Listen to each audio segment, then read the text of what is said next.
सकाळपासून पोटात काहीच गेलं नाही. नको वाटत रामा. असं काय करता? पोटात काही नसेल ताकद कशी आहे? आता हवी कशाला ताकद? या वेदनांची जितक्या लवकर शांती होईल तितकं बळ. असं नका ना बोल.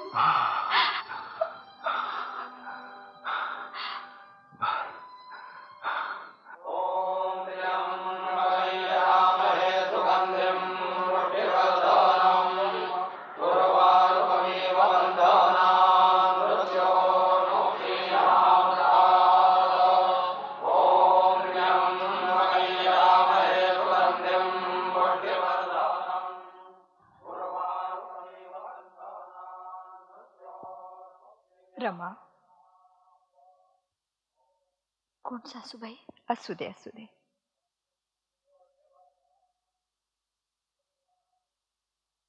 थोडं दूध आणलं होतं, घेतेस? नको सासूबाई. आल्यापासून पाहतेय उपासा तापासानं खंगून घेतलंय स्वतःला. धडपडीत चालताही येत नाही तुला. आणि मी ऐकलंय कालपासून गोमूत्रावर दिवस काढतेस तू. 3 दिवस झाले स्वारींच्या मुखात शिंपले शिंपले पाण्या करे. आणि आपण शरीराचे लाड करून घ्यायचे. लाड करवून घेणं आणि शरीर टिकवणं, उभं ठेवणं यात फरक आहे रमा. नशिबाचे भोग कुणालाच चुकत नाहीत. माधवाचं धैर्य तर अवर्णनीय आहे, पण तुला असं करून चालणार नाही रमा. तुझ्यावर फार मोठी जबाबदारी आहे, नारायणाची केवढी तरी. नाही सासूबाई, पत्नी पदाची जबाबदारी मला पुरेशी आहे. आता अन्य जबाबदाऱ्या स्वीकारण्याचं त्राणी अकुडीत राहिलं नाही. रमा, रमा, असं बोलायला असं वय तरी काय झालंय ग तुझं? वय फार झालं नसलं तरी जगून पुष्कळ झालंय.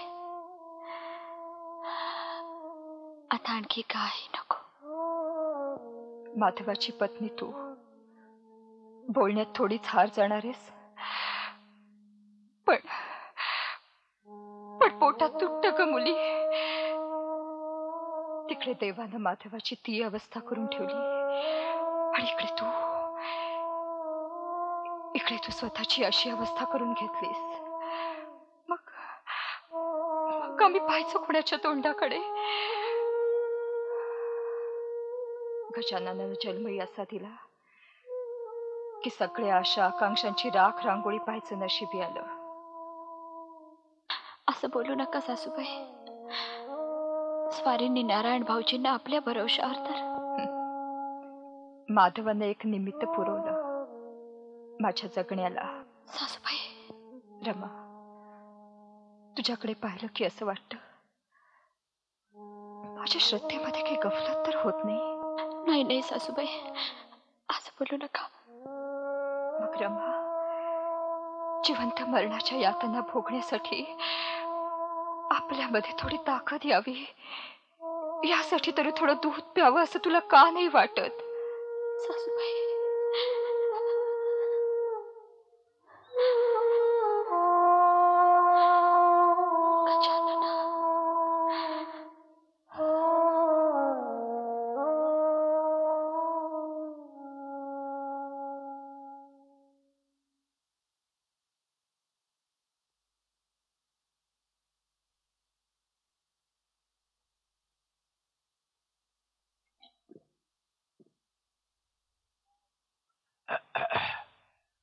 वा वा वा वा दारोष्ट दुधाची आमची आवड. थेऊर मुक्कामी सुद्धा तुम्ही त्याची अगदी आठवणीनं व्यवस्था केलीत. स्वारींसाठी आम्ही काय काय करत असतो, पण इकडून लक्ष देणं होईल तेव्हा ना. असं कसं? उलट आम्ही तुमच्याकडे जास्तीत जास्त लक्ष देत असतो. आम्हाला जास्तच देतो असा प्रवाद आहे आमच्याविषयी. पुरे पुरे एखाद्याला खरंच वाटेल का? खरंच आहे ते. जाऊ दे, ते सिद्ध करण्याची ही वेळ नव्हे. आम्ही जाऊन येतो. अगो बाई, आता कुठे जाणं व्हायचं ते? असं काय करता? आताच तो हुजऱ्या सांगून गेला ना, माधवाची तब्येत जरा जास्तच आहे. तो सारखी आमची आठवण काढतोय. आम्हाला गेलंच पाहिजे. माधवाची तब्येत जास्त आहे एवढाच निरोप आला होता ना, का पुढचं काही? आनंदी आनंदी, अगं तो पोर तिकडे श्री गजाननासमोर दर्भशेवर मृत्यूच्या यातना भोगत पडलाय. आणि तू छे छे छे छे छे. अगं बेडे, मरणांत आणि वैराणी. आता कसलं वैर धरतस त्याच्याशी? माझं माधवाशी वैर नाही हो. तो मृत्यूशय्येवर आहे. आपल्या इतकंच त्याचं दुःख मलाही आहे. होय ना, मग आमची ही अडवणूक कशासाठी? कसं ध्यानी येत नाही आपल्या. तो का उगाच आपली आठवण काढतोय? हे बघ आनंदी, आम्ही भोळे असू, हलक्या कानाचे असू, पण आमचं मन इतकं आजाळ नाही. माधवाचं आमच्यावर खरोखरच मनापासून प्रेम आहे आणि म्हणूनच तो आमची आठवण काढतो. उगीच नाही कोणी कुणाची आठवण काढत. जाणारा निघून जातो आणि एखाद्याला पुर्त जाळ्यात अडकवून जातो. म्हणून माझं ऐका, चालून आलेल्या नशिबाला निदान आपण स्वतः तरी असे आडवे जाऊ नका. नाही आनंदी, नाही. आम्हाला हे ऐकवत नाही. आपण सावध व्हावं म्हणून मी हे आपल्याला सांगते. जाताना त्यानं नारायणाची जबाबदारी आपल्यावर टाकली. पेशवे पदावर तिलांजली द्यायला लावली. रक्ताच्या नात्यासाठी जीवाभावाची माणसंही तोडायला लावली. तर आपण काय, भोळ्या सांभाचे अवतार. वचनात गुंताल आणि जन्मभर तेच सांगत बसाल. पण नाही, स्वारीनी पेशवे झालेलं मला पाहायचंय आणि ही शेवटची संधी आहे. म्हणून सांगते, आपण जाऊ नका, अशी घाई करू नका. थोडा वेळ थांबा. नाही आनंदी, नाही. आम्हाला खरोखरच मनापासून काय वाटतं ते नेमक्या शब्दात आम्हाला कधी सांगता आलं नाही आणि तुम्हाला न सांगता कधी ते कळलं नाही. जाऊ दे, खरंच सांगतो, या क्षणी मी माधवाला भेटायला गेलो नाही तर मात्र मला आयुष्यभर पश्चात्तापात होरपळत राहावं लागेल.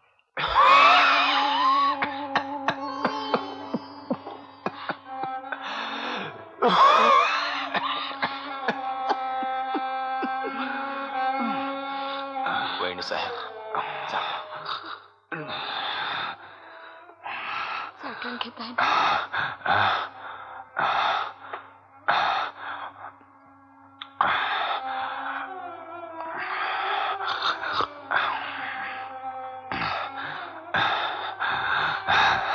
वैद्यराज, आम्हाला तुमच्या निष्ठेचं आणि चिंतेचं कौतुक वाटतं.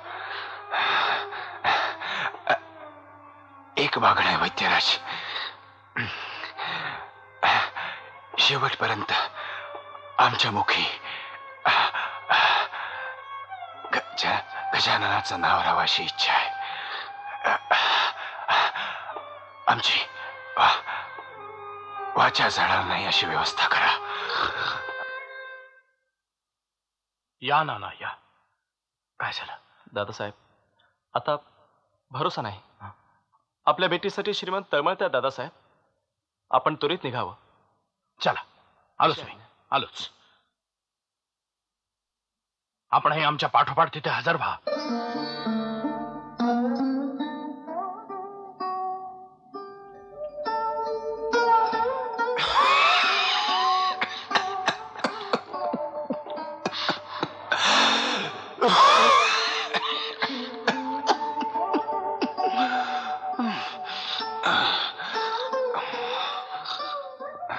श्रीमंत, फार क्लेश होतात का? नाही शास्त्री बुवा, आता शरीराचे आणि व्याधीचे क्लेश जाणवत नाही. आपण सगळी मंडळी भेटलात यातच समाधान आहे. पण शास्त्री बुवा, कोण काय श्रीमंत? थांबलात का? शास्त्री बुवा, जे पुढे गेलेत त्यांना भेटायला जीव उत्सुक झालाय. ज्यांनी साथ दिली ते आजूबाजूला आहेत. त्यांचा निरोप घेण्यात समाधान आहे. पण ज्यांनी आम्हाला जन्म दिला, वाढवलं, ज्यांच्या अंगा खांद्यावर त्या आमच्या मातोश्रींचं दर्शन या अंतकाळी आम्हाला होऊ नये, दुःख वाटतं शास्त्री बुवा, दुःख वाटतं. शास्त्री बुवा, त्यांना सांगा आम्ही त्यांची सदैव आठवण काढीत होतो. श्रीमंत, पुसाते अश्रू शास्त्री बुवा.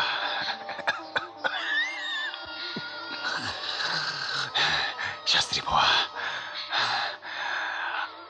आम्हाला आमच्या वडीलधाऱ्या मंडळींची मायाची ऊब मिळू नये, हा दैवी संकेतच असावा. त्याशिवाय का आमच्या काकांना इतका उशीर लागावा? नाना स्वतः बोलवायला गेले श्रीमंत. दादासाहेब वाटेवरच असतील. राग राग कसला बाळा? काका, तुमच्या आत्ताची हाक ऐकली आणि आठवतं काका, एकदा लहानपणी आम्ही कशाला तरी भिवून तुमच्याकडे आलो होतो आणि तुम्ही आम्हाला छातीशी घट्ट पकडून समजूत काढली होती. माधवा, आता तसंच वाटलं काका.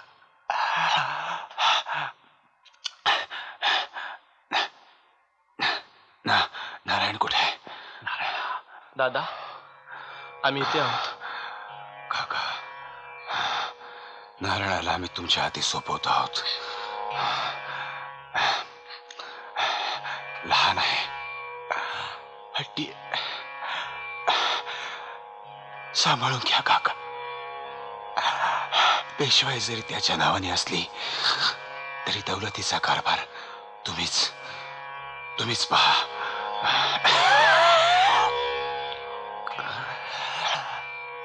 याच्याशिवाय दुसरी कुठली काळजी आम्हाला नाही काका. नारायणाला तुम्ही आपला म्हटलात की मी सुखाने प्राण सोडीन. काका,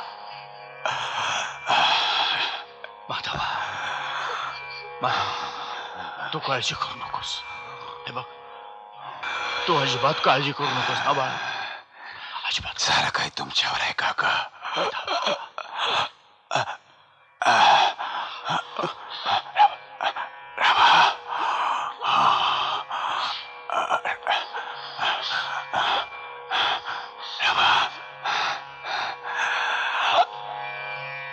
आमच्या महायात्रेची तयारी करायला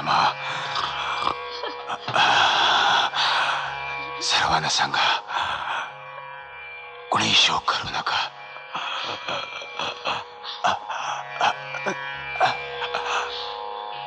आम्ही येतो रामा, आम्ही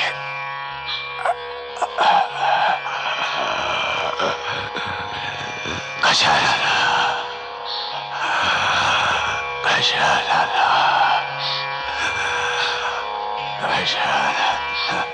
वासांसि जीर्णानि यथा विहाय नवानि गृह्णाति नरोपराणि तथा शरीराणि विहाय जीर्णानि अन्यानि संयाति नवानि नारायणा,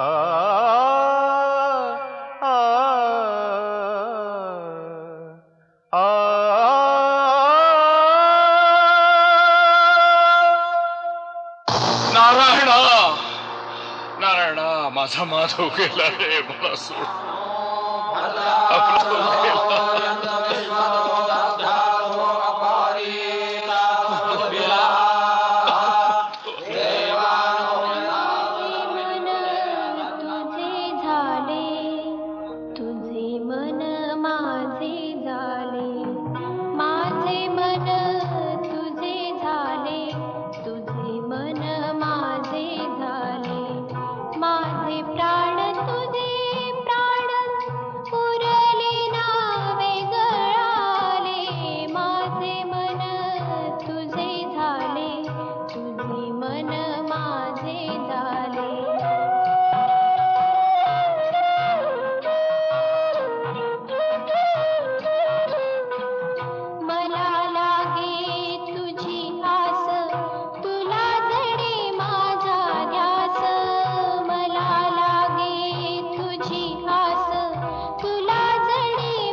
तू आम्हाला सोडून जाऊ नकोस. तुझ्याशिवाय आम्हाला काही सहन करता येत नाही. मी आपल्याला सोडून कशी जाईन? जन्मजन्मांतरी आपली सोबत करण्याची शपथ वाहिली मी.